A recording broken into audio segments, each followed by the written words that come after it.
রাজ্যে বিজেপির সভাপতি পদ নিয়ে কথা উঠল অমিত শাহের বৈঠকে। শনিবার রাজ্যে এসেছিলেন অমিত শাহ। তিনি সন্ধ্যায় স্টেট গেস্ট হাউসে বৈঠক করেন রাজ্য দলের শীর্ষ নেতাদের নিয়ে।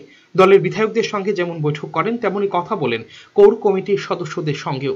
জানা গেছে সেই বৈঠকে দলের সভাপতি পরিবর্তন নিয়ে কথা হয়। তবে বিজেপির বিভিন্ন সূত্র থেকে যে খবর মিলেছে তাতে আগামী লোকসভা নির্বাচন পর্যন্ত বিপ্লব দেবকেই সভাপতি হিসাবে রাখা হবে বলে প্রাথমিকভাবে সিদ্ধান্ত হয়েছে।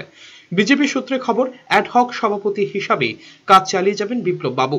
2016 সালের 6 জানুয়ারি দলের ত্রিপুরার সভাপতি হিসাবে নির্বাচিত হয়েছিলেন বিপ্লব দেব। দলের গঠনতন্ত্র অনুযায়ী 3 বছর পর্যন্ত কোনো ব্যক্তি সভাপতির দায়িত্বে থাকতে পারেন। তাকে যদি দ্বিতীয়বার সভাপতি হিসাবে দল মনোনীত করে সেক্ষেত্রেও দল ঘোষণা দেয়। কাকতালীয়ভাবে শনিবার যখন অমিত শাহ রাজ্যে এসেছেন তখন সভাপতি হিসাবে বিপ্লব দেবের 3 বছরের মেয়াদ শেষ হয়েছে। সেই ক্ষেত্রে তাকে দ্বিতীয়বার সভাপতি হিসাবে রাখলেও দলের তরফ থেকে ঘোষণা দিতে হবে, কিন্তু এখনো সেরকম কিছুই আসেনি দলের পক্ষ থেকে। বিজেপির বিভিন্ন সূত্র থেকে খবর, এদিন স্টেট গেস্ট হাউসে যখন দলের নেতৃত্বের সঙ্গে অমিত শাহ বৈঠক করেছেন সেখানেও দলের সভাপতি নিয়ে আলোচনা হয়, কিন্তু নিরেট কিছুই বেরিয়ে আসেনি সেই বৈঠক থেকে। আগামী লোকসভা নির্বাচন পর্যন্ত বিপ্লব দেবকে সভাপতি হিসাবে রেখে দিতে চায় দলের শীর্ষ নেতৃত্ব, তেমনই আভাস মিলেছে।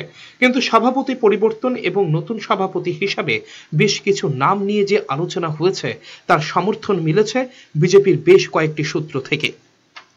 আমাদের রাজ্য সভাপতি হিসাবে আমাদের আদরণীয় যিনি মুখ্যমন্ত্রী বিপ্লব কুমার দেব, ওনার 3 বছর টেনিউর শেষ হয়েছেন এবং গতকালকেই অমিত ভাই শাহ আমাদের যেটা আমরা বলেছিলাম, যেটা আমরা কার্যকর্তারা চেয়েছিলাম, যে যার নেতৃত্বে 25 ইয়ার্সে যে একটা সিপিএমের শাসন থেকে মুক্তি দেওয়া, যার নেতৃত্বে ত্রিপুরা রাজ্যকে যিনি নেতৃত্ব দিয়েছিলেন আমাদের রাজ্য সভাপতি আদরণীয় শ্রী বিপ্লব কুমার দেব, ওনাকে লোকসভা পর্যন্ত উনি আমাদেরকে নেতৃত্ব দেবেন এবং ওনার কৌশল নেতৃত্বে আমরা লোকসভা নির্বাচনে ত্রিপুরাতে যাব এবং লোকসভাতে।